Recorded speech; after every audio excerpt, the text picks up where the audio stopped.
అందరికీ నమస్తే. ఈసారి మేము తిరుపతి ప్రయాణం అనుకున్నప్పుడు ముఖ్యంగా అమ్మవారు పద్మావతి అమ్మవారి దర్శనము, స్వామివారి సుప్రభాత సేవ మాకు టికెట్స్ వచ్చాయి డ్రాలో. అందుకని స్వామివారి దర్శనము, పద్మావతి అమ్మవారి దర్శనము, అలాగే కాళహస్తికి వెళ్ళాలనుకున్నాము. ఇంకోటి కొండపైన జాపాలి ఇదివరకు చూడాలనుకున్నాం. అంతేగాని వేరే ఏమనుకోలేదు. అయితే హైదరాబాద్ నుండి మేము కారులో బయలుదేరాము. మరి రూటు ఇది మేము ఎప్పుడు వచ్చే దారి కాకుండా ఇటు ఒంటిమిట్ట మీద నుండి వచ్చాము. రావడం ఒంటిమిట్ట దేవాలయం ముందు నుండే మా కారు వెళ్తుంటుంది. అందుకని చెప్పేసి స్వామివారి టెంపుల్ చూడగానే అసలు ఏదో చెప్పలేని ఆనందం. సరే, ఎలాగో ఇంత దూరం వచ్చాము కదా అనే ఉద్దేశంగా ఒంటిమిట్ట ఆలయంకి అయితే వెళ్ళాము. మధ్యాహ్నం 1:30 అయ్యింది. గుడి మూసేసి ఉంటారేమో అనుకున్నాం, కానీ అదేం లేదు. ఎప్పటికీ దర్శనానికి అనువుగానే ఉంటుందంట. చాలామంది భక్తులు ఉన్నారు. అంటే వచ్చేది శ్రీరామనవమి కాబట్టి అక్కడ పనులన్నీ చకచకా సాగుతున్నాయి.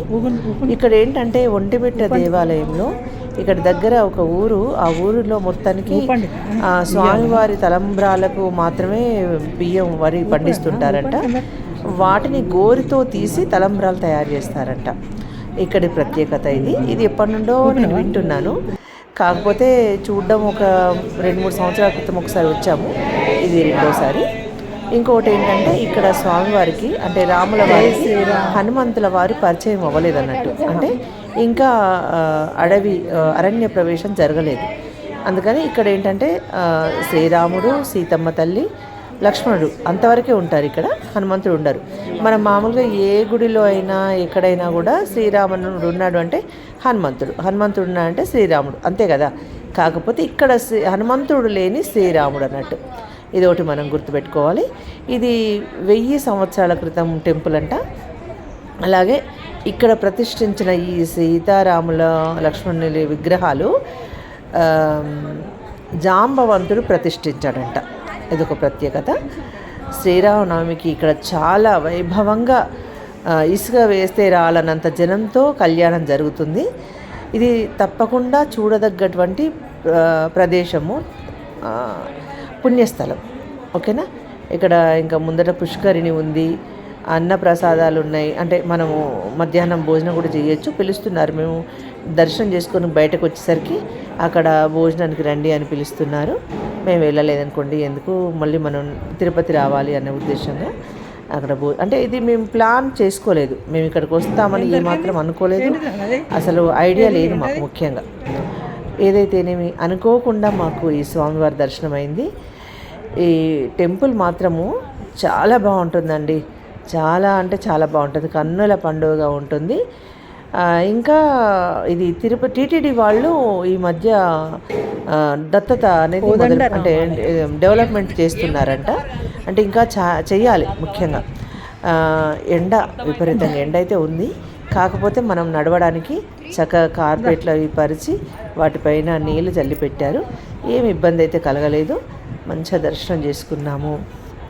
అప్పుడు మేము వెళ్ళిన టైంలో మహానివేదన కోసము కర్టెన్ వేసి ఉంచారు. ఒక 1/2 అవర్ వెయిట్ చేసాము. ఆ తర్వాత దర్శనం అయ్యింది. పెద్దగా టికెట్స్ అంటూ కూడా ఏం లేదండి. అర్చన టికెట్ 10-20 రూపాయలు అంటూ పెట్టారు. మేము అంతరాలయ దర్శనం 50 రూపాయలకు ఇద్దరు వెళ్ళొచ్చు, పిల్లలతో సహా. అంటే పిల్లలు ఉండొచ్చు, 12 సంవత్సరాల పిల్లలు. అట్లా 2 టికెట్లు తీసుకొని మేమైతే లోపలికైతే వెళ్ళాము. ఈసారి మా దర్శనాలన్నీ అంతరాయ దర్శనాలే జరిగినాయండి. చాలా మంచి దర్శనం అయితే జరిగింది. సంతోషం అనిపించింది. శ్రీరామనవమికి ముందు మేము ఇక్కడ ఒంటిమిట్ట దేవాలయం దర్శించుకోవడం అనేది చాలా చాలా సంతోషం అనిపించింది. బయటకు వచ్చి మేము కార్ దగ్గరికి వెళ్తున్నప్పుడు ఇక్కడ గోమాత కూడా అక్కడే నిల్చుంది.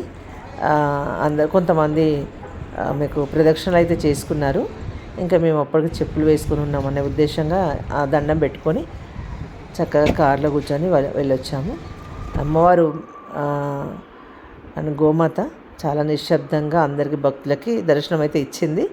ఇదొకటి స్వామివారి పవలింపు సేవది ఈ పరుపు.